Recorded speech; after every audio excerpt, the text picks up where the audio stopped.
Bueno, gracias Carlos. Ante todo es un honor estar por aquí con ustedes, compartiendo un poquito de lo que hemos aprendido en estos años, un poquito de ese granito de arena que ustedes se esfuerzan para estar aquí todos los martes, ¿no? Que es muy importante la formación de los fieles en la Iglesia Católica. Y como bien mencionó el hermano, hoy vamos a hablar de las reliquias en la Iglesia Católica. Vamos a hablar de qué son las reliquias, para qué funcionan las reliquias. Vamos a hacer una primera parte, como quien dice, teórica y una segunda parte práctica, viendo imágenes de las reliquias que tenemos nosotros antiquísimas. Cuando hablamos de las reliquias, nos tenemos que remontar al tema de la religiosidad popular. Y antes de hablar de la religiosidad popular, aquí les pongo en la siguiente plantilla. Eh, por supuesto, vamos a utilizar una Biblia católica, vamos a utilizar el catecismo para que sepan más o menos de dónde vamos a sacar este tipo de enseñanzas y de información. Aparte de la Biblia, el catecismo de la Iglesia Católica, el Décinger, que es el magisterio, que contiene puntos muy importantes de la doctrina católica a lo largo de 2000 años, y por supuesto que el directorio sobre la piedad popular y la liturgia.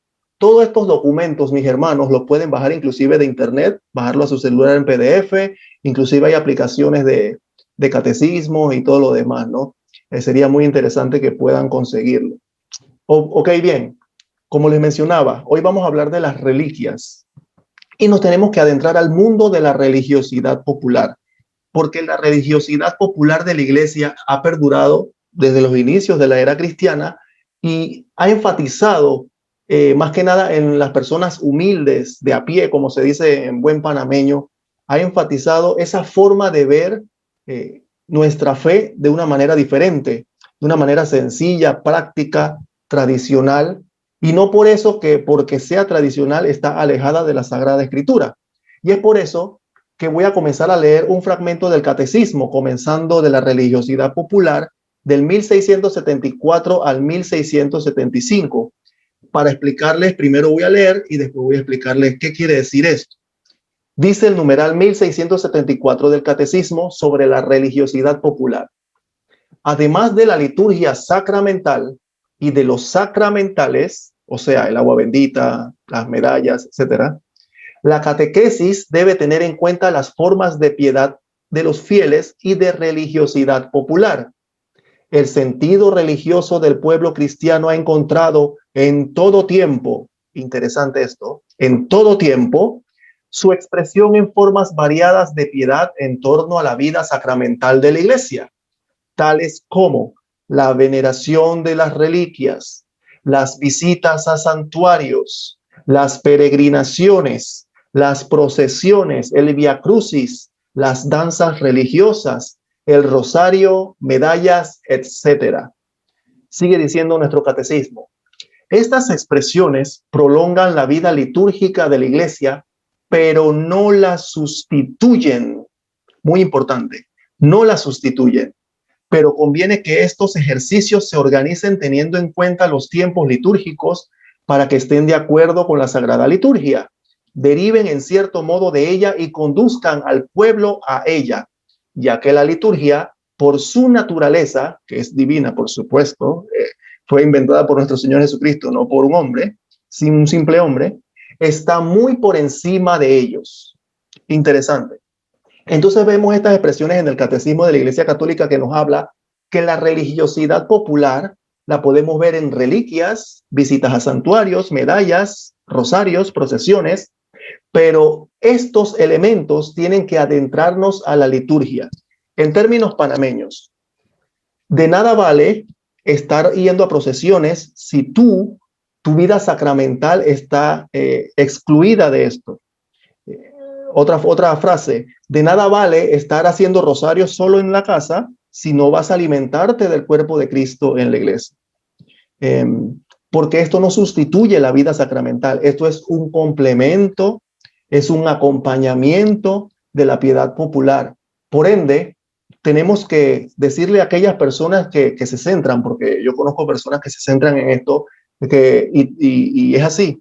Hay personas que de repente ustedes pueden conocer, se presentan en cualquiera de los viacrucis de la iglesia todo el año, pero casi nunca va a la iglesia. O sea, para Via Crucis sí, o para el Rosario sí, pero nunca hay vida de confesión, nunca hay vida de conversión, nunca hay vida sacramental, y eso es un poquito complicado para subrayar en ese aspecto, ¿no? Pero siempre con caridad y amor, enseñarle a esas personas que el camino correcto, el verdadero camino de una devoción popular, se prolonga hacia la vida sacramental.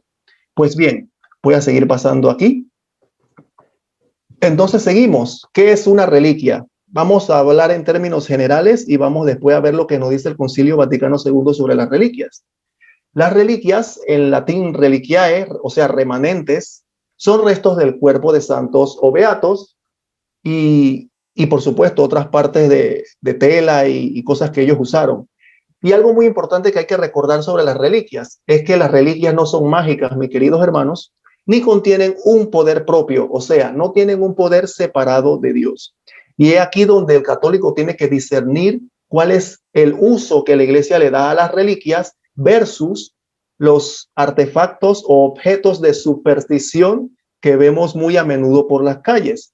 Ese famoso cordoncito rojo que muchas veces nos han puesto los abuelos o no sé quién, de que para el mal de ojo y cosas por el estilo, le estamos dando un poder, ese es un ejemplo, ¿no? Le estamos dando un poder que no tiene a un objeto, porque el único que tiene todo el poder es Dios, y Dios puede actuar a través de los objetos. Sin embargo, no podemos darle en sí al objeto un poder propio. Y recuerdo que por aquí hay veces que ponían canales de televisión que dicen, sí, porque bebe esta agua para tener suerte, o la espada de San Pablo, o cómprate fulana cosa que eso te va a dar suerte y prosperidad. Y nos enfocamos en ese tipo de superstición y de una manera sencilla de charlatanería, que nos confundimos y pensamos que también son reliquias o son parte de la doctrina de la iglesia cuando eso no tiene nada que ver. Todo eso va para la superstición. Y pues bien, los grados de la reliquia son tres: de primer grado, de segundo grado y de tercer grado. Pero voy a pasar la siguiente filmina para verificar con el Concilio Vaticano II qué nos enseña sobre primero, segundo y tercer grado de una reliquia. Bien, aquí me adentro a uno de los documentos del Vaticano, que es el Directorio sobre la Piedad Popular y la Liturgia. Este documento lo pueden inclusive bajar de internet, bastante sencillo. Esto pertenece a la Congregación para el Culto Divino y la Disciplina de los Sacramentos.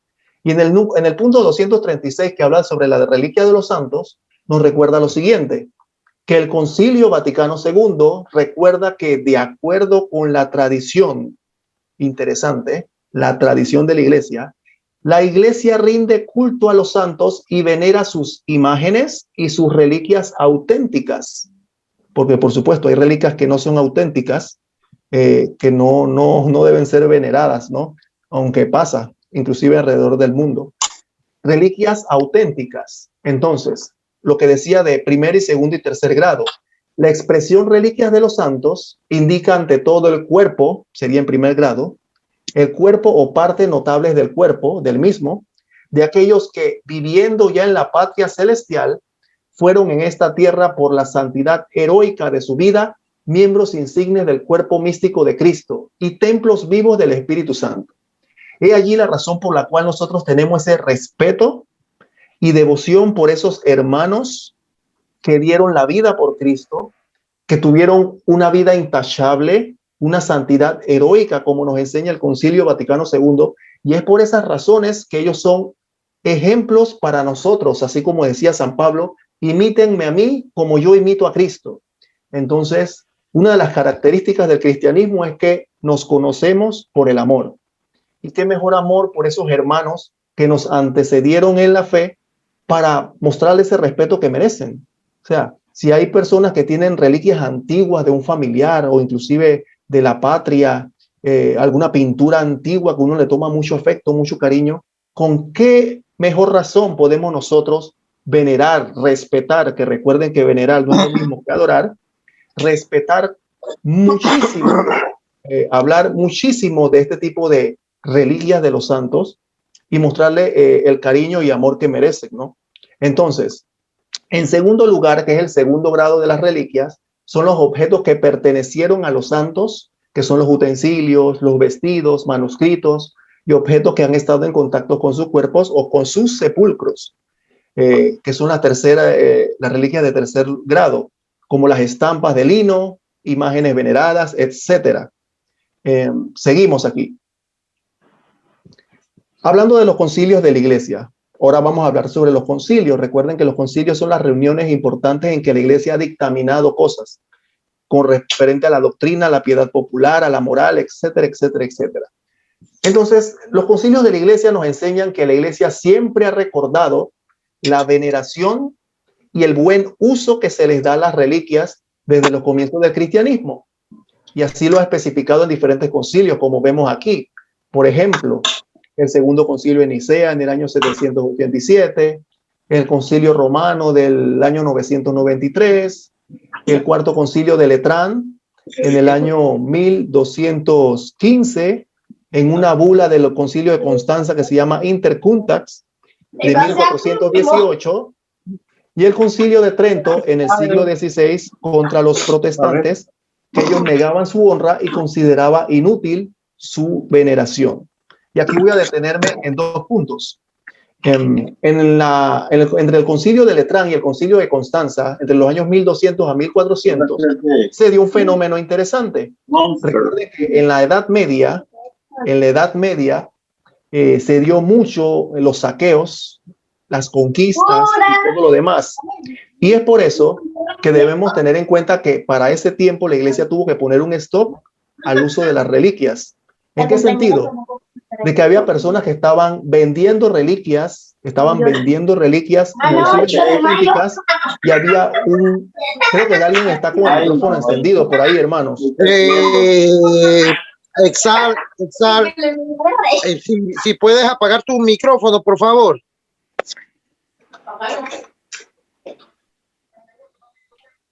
Listo, lo pudieron apagar. Sí, parece que sí ya. Voy a apagar el mío. Como comentaba, entre el concilio de Letrán del año 1200 y el concilio de Constanza del año 1400, se dio un fenómeno en la Edad Media que era venta de reliquias y cualquiera persona pensaba que tenía una reliquia en esos saqueos, en esas conquistas, y comenzaba una venta indiscriminada. Por eso que la iglesia tuvo que en estos años poner un stop a esa situación para que no se diera esos abusos en las ventas de reliquias que estaban ya a un nivel bastante exorbitado en los ámbitos de Europa. Y en el concilio de Trento, por supuesto, en el siglo XVI contra los protestantes, que comenzaron 1500 años después a inventar que no se debe ni honrar a las imágenes y que consideraba inútil su veneración. Así comenzó el protestantismo, por supuesto, a decir cosas diferentes a la tradición de la iglesia, porque la idea era, por supuesto, no parecerse a la iglesia católica en nada, ¿no? Pues bien, de los concilios pasamos a esto que yo estaba hablando de la venta de reliquias. Y miren que es muy interesante porque hace 800 años la iglesia ya estaba poniendo pautas para que las personas no vendieran ni compraran reliquias de una manera arbitraria ni desenfrenada como si fuera cualquier cosa, sino son objetos sagrados que nosotros le tenemos mucho respeto, sino que inclusive, pasando en esta filmina, en el Código de Derecho Canónico, que no está ley de la iglesia, del año 1983, que es la última edición, dice que está terminantemente prohibido vender reliquias sagradas en el numeral 1190. A los que, nuevamente repito, los que no conocen el derecho canónico es la ley de la iglesia, y en el punto 1190 nos enseña que está terminantemente prohibido vender reliquias sagradas. Así que lo mismo que la iglesia tuvo que promulgar hace 800 años por los abusos, 800 años después seguimos con la misma tónica para que nos demos cuenta que la iglesia es bastante consistente en sus actuaciones de rechazo cuando se hacen las cosas mal. Entonces, pasamos a las reliquias y los primeros cristianos. Nos podemos preguntar entonces entre estos aspectos, sí, pero si la veneración de reliquias comenzaron en los años 787 con un documento, ¿eso significa que antes existían reliquias? ¿Antes existía este tipo de veneración? Por supuesto que sí, desde los comienzos del cristianismo. Entonces, bien, aquí vemos un acta del martirio de San Policarpo de Esmirna, que fue un obispo de Esmirna. Este documento data por allá por el año 155 después de Cristo. Estamos hablando de hace 1900 años atrás. Una epístola de la iglesia de Esmirna, la de Filomelio, que dice así: así nosotros después recogimos sus huesos, que son mucho más valiosos que piedras preciosas y que oro refinado, y los pusimos en un lugar apropiado donde el Señor nos permita congregarnos. Es interesante este documento porque, aparte de que es un documento que tiene 1900 años de edad, nos habla de que esos documentos, esas reliquias, dice que las vamos a poner en un lugar apropiado donde el Señor nos permita congregarnos. Creo que hay alguien de nuevo con el micrófono encendido. Disculpen, hermanos.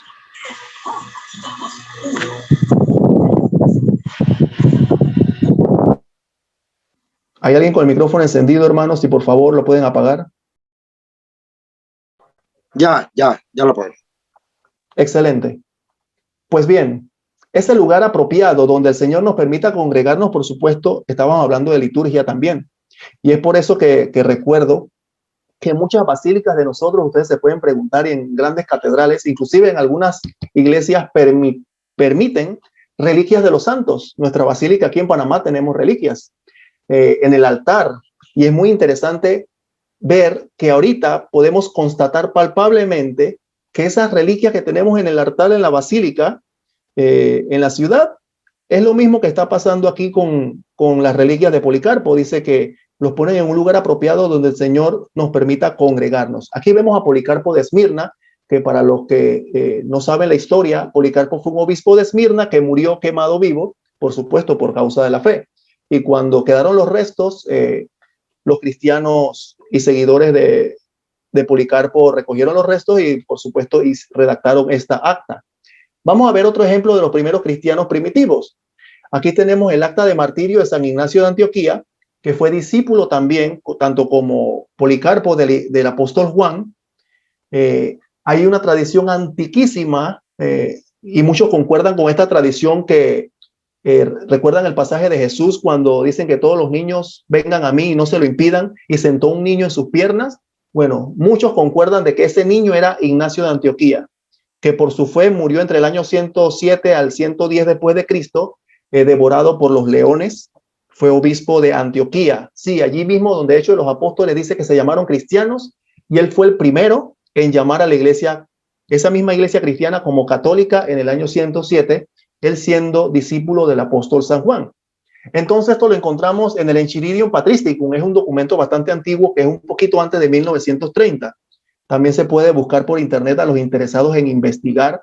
Se puede conseguir en PDF. Es un documento bilingüe en griego y en latín.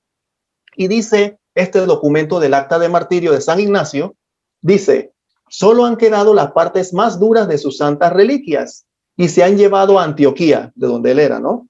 Donde se han colocado en una caja como tesoros inestimables dejados a la iglesia como prenda del mártir.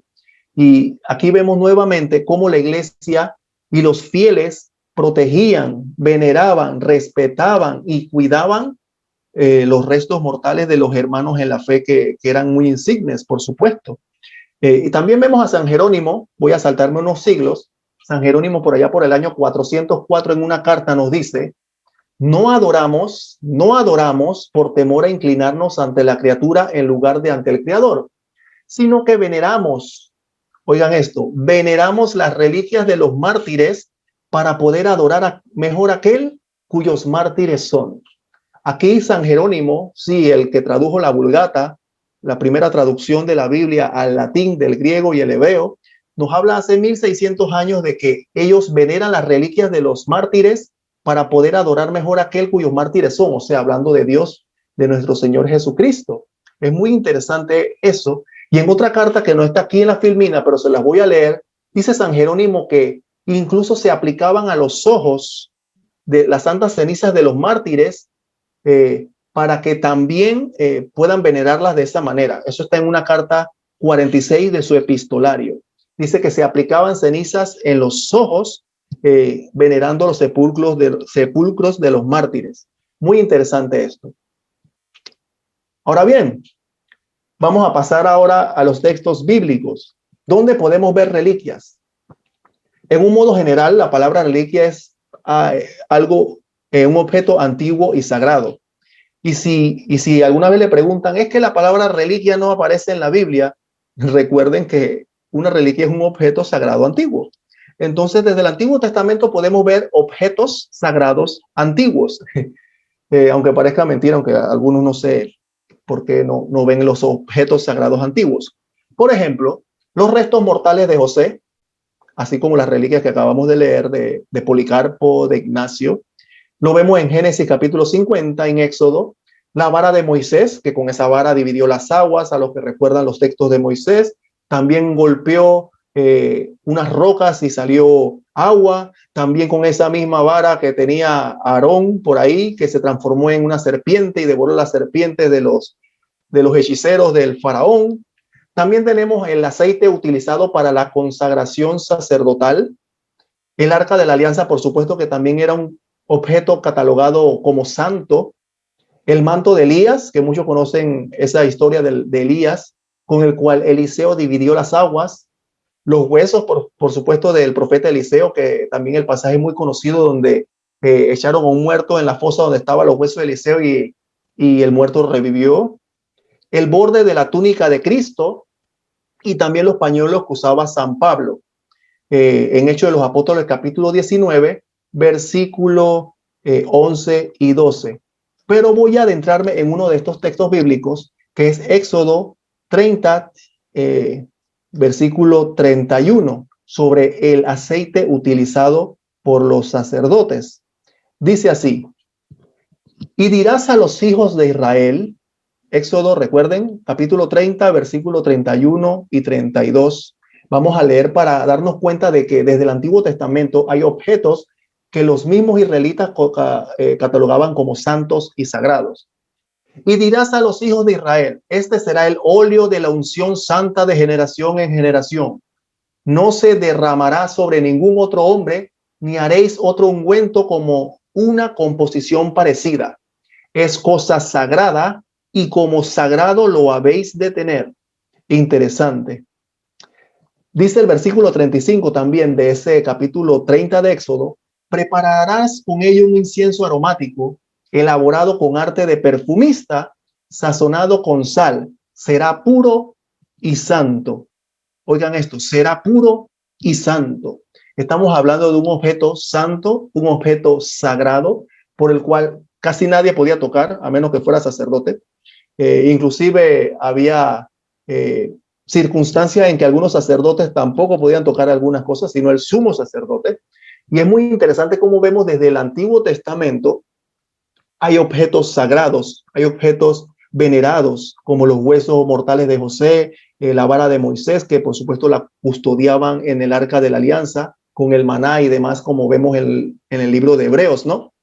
Y los pañuelos de San Pablo, que ese también es muy conocido, que voy a leer este texto bíblico para pasar con el siguiente punto.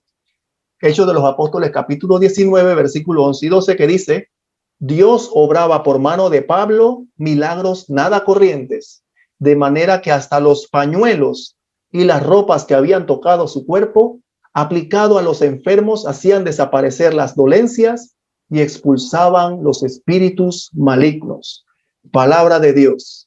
Interesante esto de los pañuelos, porque aquí vemos claramente que Pablo no estaba ahí, pero los fieles de aquella región custodiaban, guardaron los pañuelos de Pablo, y por la fe que ellos tenían en nuestro Señor Jesucristo, en Dios, Dios obra milagros. Y aquí el detalle, hermanos, el uso de que se le da a las reliquias, así como estas reliquias en la Biblia que nos enseñan que hicieron milagros, en el sentido de que Dios obró milagros por medio de esos objetos. Aquí vemos el texto bíblico claro. Dios obraba por medio de Pablo milagros nada corrientes. Entonces, la pregunta interesante es, ¿Dios necesita de algo o de alguien para que uno conozca su poder? Por supuesto que no. Dios no necesita de nada ni de nadie para poder expresarnos su poder. Sin embargo, Él nos regala un poquito de su gloria y de su poder manifestado en objetos de nuestros hermanos que son conforme a la voluntad de Él. Y es por eso que vemos muchas curaciones y muchos testimonios a nivel mundial de que sí, que yo toqué la tela de fulano santo cuando fui a una peregrinación y con mucha fe le pedí a Dios que por esa peregrinación y por las cosas que estaba haciendo, por supuesto con testimonio de vida y conversión y vida sacramental, Dios obra un milagro en aquella persona.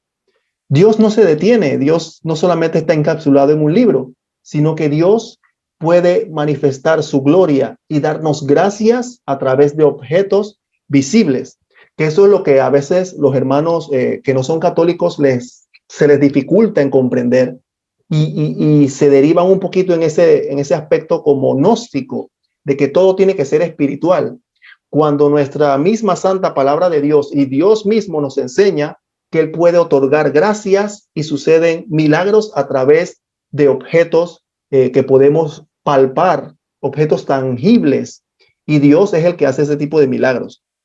Muy interesante. Pues bien, vamos a pasar ahora a la sábana santa, a los objetos ya en sí. Vamos a pasar a las reliquias que podemos ver a través de estas filminas. Por supuesto, hay muchísimas, hermanos, hay muchísimas, me costó trabajo escoger, pero porque no podemos hablar en tanto tiempo tantas cosas, ¿no? Así que voy a hablarles sobre algunas. Comenzando con la sábana santa de Turín. Aquí ven la sábana santa a mano izquierda. No sé cómo tengan su pantalla, su proyector o su celular o no sé dónde estén viendo este video. Y a mano derecha está un congreso, está una imagen tridimensional de nuestro Señor Jesucristo. Pues bien, esta sábana santa se encuentra en la capilla real de la Catedral de San Juan Bautista en la ciudad de Turín, Italia. Y por supuesto, ¿dónde se encuentra la sábana santa en los textos bíblicos? Aquí en el Evangelio de Mateo, en el Evangelio de Marcos y en el Evangelio de Lucas. Mientras voy buscando el Evangelio de Marcos en el capítulo 15, como dice aquí, versículo 46, que nos dice, voy a leer desde el 15. Informado por el centurión, entregó el cuerpo muerto a José.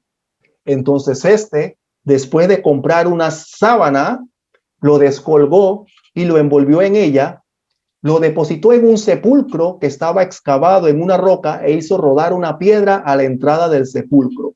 Pues bien, esta sábana que nos narran los tres evangelios es esta que estamos viendo aquí.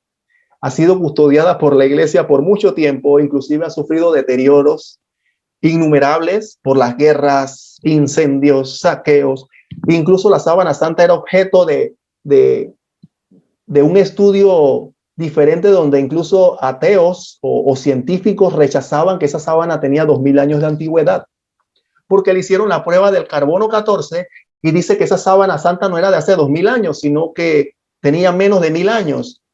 Pero ¿qué fue lo que sucedió con nuevos estudios científicos? Porque la gente puede decir, oye, pero si esa sábana se custodia la iglesia por hace 2000 años, ¿cómo va a decir el carbono 14, esos científicos, que esa sábana tiene menos de 1000 años? Los científicos no tomaron en cuenta que por ese poco de saqueos, cambios de ciudad, inclemencias del tiempo, la sábana quedó cubierta de bacterias y de cosas diferentes que el carbono 14 no puede detectar. Y es por eso, como estaba cubierta la sábana, no estaba limpia en su textura, estaba cubierta de todo este tipo de situaciones externas. Por supuesto, esas situaciones externas son de hace menos tiempo. Por ende, el carbono 14 se equivocó en ese aspecto de que dató a la sábana santa con una fecha de menos de 1000 años, cuando en realidad lo tenía 2000 años. Dató fue los efectos externos que tenía la sábana santa. Y así fue como se pudo solucionar el asunto. El padre Jorge Loring, que en paz descanse, era bastante estudioso de este tema de la sábana santa de Turín. Entonces, esta sábana santa que fue cubierto el cuerpo de nuestro Señor Jesucristo, a mano derecha podemos ver científicos de la Universidad de Padua en Italia y del hospital local que hicieron esta escultura tridimensional, basado, por supuesto, en los descubrimientos de la sábana santa, porque hay muchas cosas microscópicas que los científicos han descubierto a través de ella. Y esta escultura fue presentada hace como 3 años atrás en la Universidad de Padua. Muy interesante esto. A mano derecha pueden ver, aquí habían ateos, habían científicos, habían creyentes, habían gente inclusive de otras religiones. Así que ese fue un congreso bastante interesante de esa escultura tridimensional que vemos aquí que hicieron. Pasamos a otra reliquia que tiene la Iglesia Católica, por supuesto. Hermanos, no hay otra iglesia en el mundo que pueda darse el caché de decir que tiene todas estas reliquias. Por supuesto, nosotros podemos demostrar, no solo bíblicamente que somos la iglesia fundada por nuestro Señor Jesucristo, sino que con arqueología, con ciencia, filosofía, con todos los aspectos que podemos defender la fe, podemos dar testimonio y dar razones de esta fe. Aquí vemos el Santo Sudario de Oviedo. El Santo Sudario de Oviedo, este es el sudario que cubrió el rostro de Jesús. Aquí, como dice Juan capítulo 20, versículo 4, que ahora lo vamos a leer. Este sudario cubrió el rostro de Jesús y se guarda en la Catedral de Oviedo. Puse en la filmina la iglesia en donde se encuentra a mano derecha, porque si algún día quieren presentar, sí, pero esa iglesia puede ser falsa, o porque a veces hay personas incrédulas, ¿no? Bueno, a mano derecha pongo siempre, o trato de poner las iglesias en la filmina para que sepan dónde es. Se encuentra en la Catedral de Oviedo y solo se expone al público 3 veces al año. Se expone el Viernes Santo, el 14 de septiembre, día de la Santa Cruz, y el 21 de septiembre, que es la fiesta de San Mateo Apóstol, que es patrón de esa ciudad de Oviedo. Y ahora leyendo, como dice más abajo el Evangelio de San Juan, capítulo 20, versículo 4, que dice: salió Pedro con el otro discípulo y fueron al sepulcro. Los dos corrían juntos, pero el otro discípulo corrió más aprisa que Pedro y llegó antes al sepulcro. Por supuesto que este era Juan, el apóstol Juan, porque era más joven y era más rápido. Dice así: se inclinó y vio allí los lienzos plegados, pero no entró. Llegó tras él Simón Pedro, entró en el sepulcro y vio los lienzos plegados y el sudario. Oigan esto, aquí está el sudario que están viendo. Este que están viendo aquí es ese.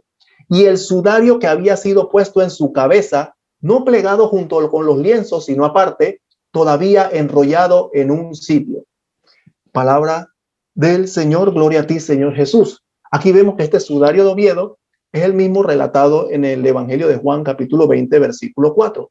Y algo interesante de este sudario que hace match, que hace conexión con la sábana santa que mostré anteriormente, es que tanto este sudario como la sábana santa tienen el mismo tipo de manchas de sangre, o sea, el mismo tipo de sangre en ambas telas. Nuestro Señor Jesucristo, según los expertos, tenían sangre tipo AB. Y en las dos, tanto en la sábana santa como en el sudario de Oviedo, están tipo de sangre, el mismo tipo de sangre AB. Bastante interesante esto. Seguimos con otra reliquia de la Iglesia Católica, el lignum crucis o el madero de la cruz. El madero de la cruz se encuentra en diferentes basílicas del mundo, pero tomé como referencia una un monasterio donde se encuentra una parte de la cruz, porque hay otras que se encuentran en Roma y otra en la Basílica de la Santa Cruz en Jerusalén y en otros lugares, por supuesto, ¿no? Pero esta lignum crucis, que es una gran parte de la cruz de Jesús, se encuentra en el monasterio franciscano de Santo Toribio, en Cantabria, España. Ahí vemos a mano derecha el monasterio. Desde hace más de 1200 años, imagínense ustedes. Y a esta reliquia se le conoce por el nombre, como les mencionaba, de lignum crucis, que significa el madero de la cruz, y corresponde este pedazo que están viendo aquí al madero horizontal izquierdo. O sea, horizontal, eso que va así, del lado izquierdo. No sé si pueden verme por más abajito en mi video, ¿no? Pero ahí a mano izquierda. Santa Elena, que fue la madre del emperador Constantino, ese que dicen que sí, que fundó la Iglesia Católica, a veces que a veces dicen por ahí algunas personas, la mamá de Constantino, que es una santa de la Iglesia, Santa Elena, después de su peregrinación en Tierra Santa hace más de 1600 años atrás, a su regreso decidió conservar estas reliquias de la pasión de nuestro Señor Jesucristo. Y una de esas reliquias fue la Santa Cruz, que llegó a España en el siglo XVI con los restos del Santo Toribio, que por eso que este monasterio se llama Santo Toribio. Y como dato apologético, se cuenta en la historia de que el que estuvo pendiente de esas excavaciones, por supuesto patrocinado por Santa Elena, porque la iglesia no tenía muchos recursos para ese tiempo para patrocinar ese tipo de situaciones y excavaciones monumentales, estuvo el obispo Macario de Jerusalén. Ustedes pueden buscar en internet obispo Macario de Jerusalén, así como el patriarcado de Jerusalén, y van a ver desde el apóstol Santiago, que fue el primer obispo, de ahí y las sucesiones siguientes, ¿no? Seguimos con otra reliquia. El Santo Cáliz o el Santo Grial, que inclusive han salido en películas. Recuerdo que ha salido bastante en películas. Esta es la copa que utilizó nuestro Señor Jesucristo en la última cena, y muchos expertos, incluso el Papa Benedicto XVI, si mal no recuerdo, hace pocos años, él se enfatizaba y dedicaba más su postura a que esta es la copa que utilizó Jesús en la última cena, porque hay otros cálices en otras basílicas del mundo que dicen ser que es la que usó nuestro Señor Jesucristo en la última cena. Sin embargo, por eso que la ciencia nos ayuda. Con los datos científicos, descubrimientos científicos y análisis científicos, este es el cáliz que tiene más antigüedad que los demás, a menos que aparezca otro en un futuro, quién sabe. La iglesia no ha dado un veredicto final, pero esta es la copa que se venera en la Catedral de Valencia en España, y es la que inclusive el Papa Benedicto se refiere a ella como la verdadera, ¿ves? Entonces, seguimos con otra. San Pedro, por supuesto, el primer papa. Y aquí vemos al Papa Francisco también a la derecha, ¿no? Su tumba, por supuesto, se encuentra en la basílica que lleva su nombre en Roma. Y el Papa Francisco, ahí como ven en esa cajita, exhibió las reliquias de San Pedro públicamente por primera vez en el año 2013. Ahí vemos la basílica arriba en chiquito. En la parte de abajo, que se está señalando, no sé si pueden ver con una flecha roja, es abajo del altar. Abajo del altar se encuentran los restos del apóstol Pedro. Y esto me recuerda el Mateo 16:18. Tú eres Pedro y sobre esta piedra edificaré mi iglesia. Yo decía algunas veces de que nuestro Señor Jesucristo esto lo hizo como con un sentido del humor, en el buen sentido de la palabra, ¿no?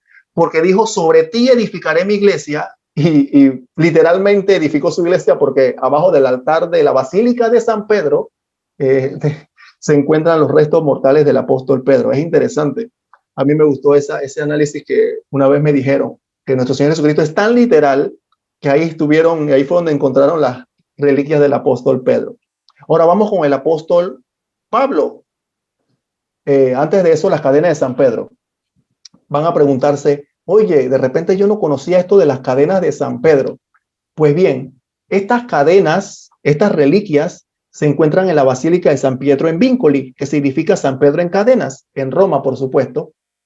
Esta iglesia, que es la Basílica, se construyó por encima de otra villa imperial del año 442, o sea, de una villa que tiene 1600 años atrás casi, con el propósito de custodiar las cadenas que llevó San Pedro en 2 ocasiones.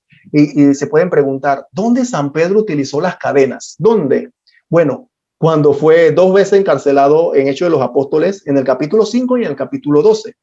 Y en la cárcel Mamertina de Roma, donde estuvo 9 meses hasta su ejecución. Entonces voy a leer un poquito del capítulo 12, versículos 5 al 7, para que podamos ver de qué cadena se trata. Dice la palabra de Dios en Hechos de los Apóstoles, capítulo 12, versículos 5 al 7, lo siguiente. Así pues, Pedro estaba encerrado en la cárcel, mientras la iglesia rogaba incesantemente por él a Dios. Cuando Herodes iba ya a hacerlo comparecer, aquella misma noche dormía Pedro entre 2 soldados, sujeto con 2 cadenas. Aquí vemos las cadenas, a mano izquierda lo pueden ver, sujeto con 2 cadenas. Mientras unos centinelas vigilaban la cárcel delante de la puerta, de pronto se presentó un ángel del Señor y un resplandor iluminó la celda. Tocó a Pedro en el costado, lo despertó y dijo, levántate deprisa. Y se cayeron las cadenas de sus manos. Palabra de Dios, te alabamos, Señor. Pues bien, esas cadenas que estamos viendo en Hechos de los Apóstoles son estas que se encuentran aquí. Los emperadores romanos entre los años 300 a 400, antes que cayera el Imperio Romano, cuando estuvieron devolviendo los objetos sagrados a la iglesia, a los obispos, esto fue uno de los regalos que hicieron los emperadores de esos tiempos, devolvieron estas cadenas del apóstol Pedro donde estuvo encarcelado. Pues bien, ahora sí vamos con el apóstol Pablo. Aquí está. Esta es la tumba del apóstol Pablo con sus reliquias que se encuentra en la Basílica de San Pablo extramuros en Roma. Aquí vemos una pequeña excavación que tiene un vídeo bastante interesante, que no se puede estar tocando mucho las personas que han tenido la oportunidad, no sé, de ir a Roma o las personas que han podido viajar por allá. Eso, ahí inclusive hay una cinta roja alrededor para que algún curioso no se le ocurra pisar o romper eso. Ahí están las reliquias del apóstol San Pablo y a mano derecha se encuentra, ahí está la Basílica de San Pablo extramuro en Roma.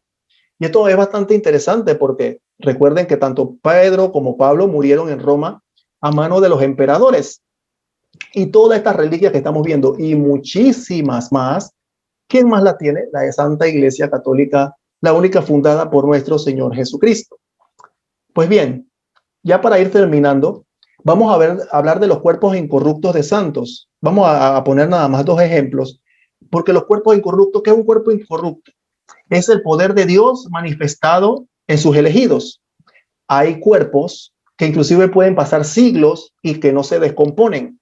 Eso tiene en la ciencia médica un nombre por el cual, por alguna razón sobrenatural y que a veces los científicos no pueden explicar, sí pueden explicar algunas veces cuando hay una momificación, por ejemplo, como recordamos el antiguo Egipto, que las momias se conservan por 1XY razón, ya sea por el gas, el aire, las bacterias, la temperatura, pero por virtud de Dios, estos cuerpos de algunos santos se mantienen incorruptos.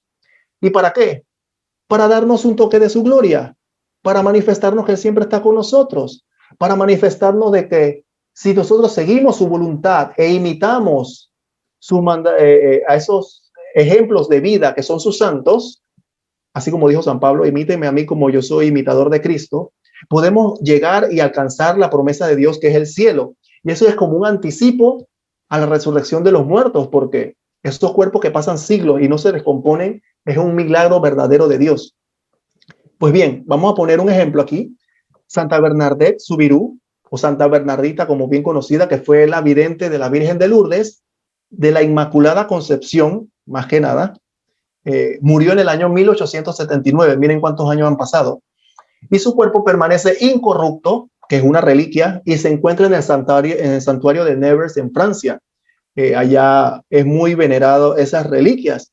Y miren cómo se encuentra ese cuerpo. Estamos en el año 2021. Ella murió en 1879. Y ahí la vemos. Interesante, espectacular, maravilloso la obra de Dios. Puede venir alguien que diga, no, pero ahí ustedes a la escondida le ponen un químico.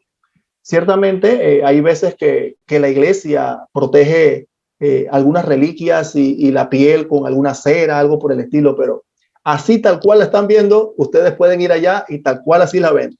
Es increíble el poder de Dios. Bien lo dice, que es importante porque para los incrédulos no hay nada que decir, ¿no? Otra manifestación del poder de Dios, San Juan María Vianney, mejor conocido como el Santo Cura de Ars. Aquí lo vemos. Murió el 4 de agosto de 1859 y sus restos mortales se conservan incorruptos. Ahí lo vemos, en el santuario de Ars, el pequeño lugar al que dedicó toda su vida como sacerdote, presbítero y donde falleció. Aquí lo vemos a mano izquierda, a los que puedan verlo y visualizarlo de una mejor manera. Las manos están un poquito ya deterioradas, ha pasado el tiempo, se ha deteriorado un poquito por algunas situaciones, pero aquí a mano derecha ven el santuario y a mano izquierda ven el cuerpo del Santo Cura de Ars, ese patrono de los sacerdotes. Muy interesante todos estos aspectos de la religiosidad popular. Y recuerden nuevamente, para ir terminando, hermanos, que recuerden lo que les dije al principio, que la religiosidad popular es parte de toda esta cosa que estamos viendo, es parte de. Podemos ir a peregrinar a Ars, podemos ir a peregrinar a Francia, donde está Santa Bernardita, tocar la tumba de ella, podemos hacer procesiones, vía crucis, rosarios, pero lo importante también es la vida sacramental. Si nosotros nos alejamos de la vida sacramental, de los mandamientos de Dios y solo nos dedicamos a este tipo de actividades externas, no estamos haciendo una buena devoción popular o una correcta devoción popular. Por eso mi mensaje final será que tomen todo esto en cuenta. No pude enseñar muchas cosas más por razones del tiempo. Esto es solamente como un bocadillo para que ustedes sigan investigando y Y ánimo, hermanos. Hay que seguir estudiando, llevando la santa palabra de Dios a nuestros hermanos que están, algunos confundidos, otros se han ido para otras congregaciones porque no hay nadie que le explique la fe. Y, y los pocos que están en este caminar que es de perseverancia, necesitan formarse primero para poder explicarle las maravillas de Dios que tiene en su iglesia.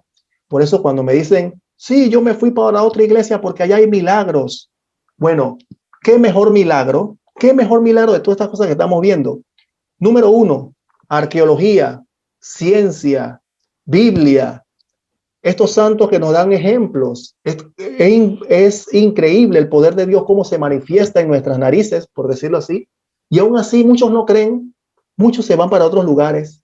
Sí, yo recibí un milagro por allá, yo busco un milagro, me tiro al piso, no sé, cualquier cosa. Y solamente a ver a Santa Bernardita que la voy a retroceder. Y yo me pregunto, ¿no es esto un milagro? ¿La Eucaristía no es un milagro? ¿Los sacramentos que dejó nuestro Señor Jesucristo no es un milagro? Al ver esta mujer que vivió conforme a la voluntad de Dios y con amor a su madre, a la Virgen María, verla así casi 200 años después, ¿no es un milagro? Estos son milagros, estos son los reales y auténticos milagros a su plenitud. Por eso le doy las gracias por su atención, que Dios los bendiga a todos ustedes y ha sido un honor estar con ustedes aquí explicando un poco sobre este tema, que hay mucho por decir, pero lo vamos a dejar hasta aquí por esta ocasión. Dios los bendiga, hermanos.